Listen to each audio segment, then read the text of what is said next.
Oh, hello there. Yes, this week has been E3 week, so let's talk about that. But first, of course, the theme song. Oh, the short theme song, apparently.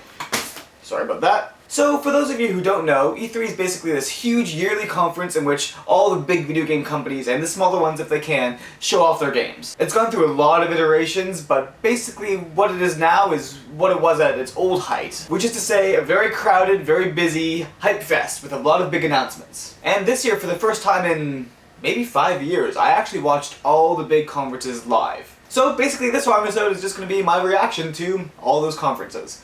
First up, Microsoft. Now, I'm not really an Xbox guy. I had a 360 for a while and I liked it pretty much, but that's the closest I got to really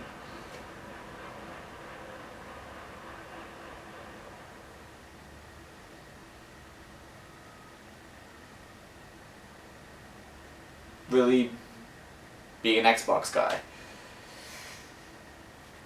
This is largely because most of Microsoft's big franchises and Microsoft's sort of MO has never appealed to me that much. I grew up a Nintendo guy and I became a Nintendo-Sony hybrid guy. But I'm also not one to encourage the console wars, so if you like Xbox, that's fine. Anyway, after saying all of that, I was actually quite impressed with Microsoft's conference this year. There was no time spent on Call of Duty, and there was no awkward Kinect stuff. It was very well paced, and basically it was announcement after announcement after announcement. I mean, of course, all the big AAA companies, all the big companies tend to focus on really sort of action-y, melodramatic, sort of just very pulpy stuff, which is fun, but you know, it's the Hollywood of gaming. You know, it has its place, but for me it's a bit of a small place. But in terms of things that interested me personally, there wasn't a whole lot. Maybe ReCore could be cool, but it was just a snazzy game trailer. We know nothing about the gameplay. Gears of War 4 looks fun, but in the same way that all the Gears of War games look fun. You know, they're pulpy, action, macho, shoot aliens in the face, which is great. Sometimes. Anyway, I have a lot to get through, so to sum up the Microsoft conference, I was impressed with it even though nothing particularly interested me personally. Next, we had EA and Ubisoft, which were both better presented than they had been in the past, but again, it was a lot of, oh, make these tough decisions, what is humanity? But really, they don't seem to be tackling these kind of big ideas with any sort of deftness. Usually you find, and this is true for Hollywood as well, you take something that's really serious and dramatic to kind of mask the fact that it's not all that intelligently handled. Oh, this team was working together in this giant police state, but this guy betrayed them at the end, he killed them, that's so dramatic! Yeah. And in that vein, pretty much every Ubisoft game sort of looked exactly the same to me. And I, for one, am not really always impressed by huge open world. You know, I'll play a few games like that, but I don't think that necessarily means the game's gonna be better. Just look at Dragon Age Inquisition. Anyway, I would talk about Mass Effect, but we basically saw nothing, so I'm not going to talk about Mass Effect. So, moving on to the Sony conference. This, for me, was the big one. Even though what they showed off wasn't all that exciting or informative, it was a big relief to see The Last Guardian back in action. Also, while I don't have the same crazy enthusiasm that most people do, it was kind of exciting to see an FF7 remake. I mean, it's going to be out in 15 years, and Tetsuya Nomura is directing it, so it's going to be all zippers and belts and, like, really dramatic, meaningless dialogue. But you know, go remake.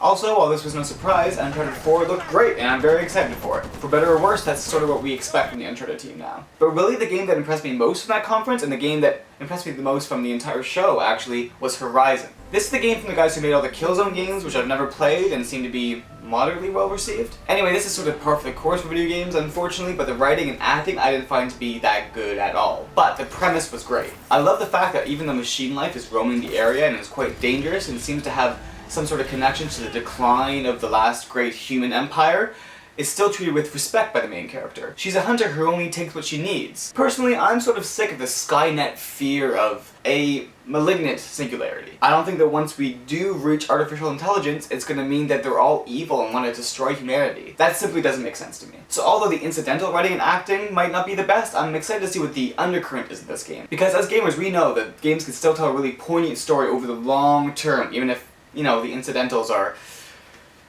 subpar. Anyway, to sum up, Sony conference, yes. And then The next day came. So it's becoming increasingly clear that Nintendo is really saving all of its eggs for the NX basket, because their E3 showing was sorta dismal. And this isn't to downplay the stuff that looks really good, like Star Fox and Yoshi's Woolly World. We just already knew about that stuff and didn't learn a whole lot of new information. And they are insisting that the new Zelda is going to be for the Wii U, and I think that's great. But at the same time, I don't get a sense that they're really capitalizing on the momentum they've finally been giving the Wii U with a lot of its new content. I guess we're just going to have to wait and see what next E3 has in store. It's going to be a long wait. Like, Paper Mario and Luigi, really? I'm a big RPG fan. I think Paper Mario The Thousand Year Door is an underrated masterpiece. But both of those franchises, Mario and Luigi and Paper Mario, have been so stale for such a long time that combining them just seems desperate, lazy, and both sad and annoying. Anyway, let's be honest. I'm still gonna play it, so shut up, Ethan. Anyway, after that was the Square Enix press conference. While I was watching it, I felt like it was really quite bad. But that's only because it was such a poorly paced conference out of a series of really well-paced conferences. Also, Square Enix seems to be really stuck in the idea of like the 1990s when you can show off a game trailer and think that everybody's gonna get really excited for it. We saw like no details on all these announced games. But looking back, there was a lot more meat there than I initially thought. For one, the creation of the Tokyo RPG studio was very exciting. And even though the concept art they showed off was, once again, lacking on the details, it's great to see such a dedicated, explicit dedication to RPGs again. Also, I never played the original Nier, although I know it's called Status, so I'm excited to see that they're willing to commit to a sequel to a game that didn't necessarily sell through the roof, but had a huge cult following. I do have to say though, even though it was exciting to see new Kingdom Hearts 3 footage, it was sort of disappointing to see how little there was of it. And also, that vague and self-satisfied Tetsuya Nomura dialogue I was talking about, just listen to those two characters playing some sort of chess game in that Kingdom Hearts 3 trailer. There's gonna be a lot of that.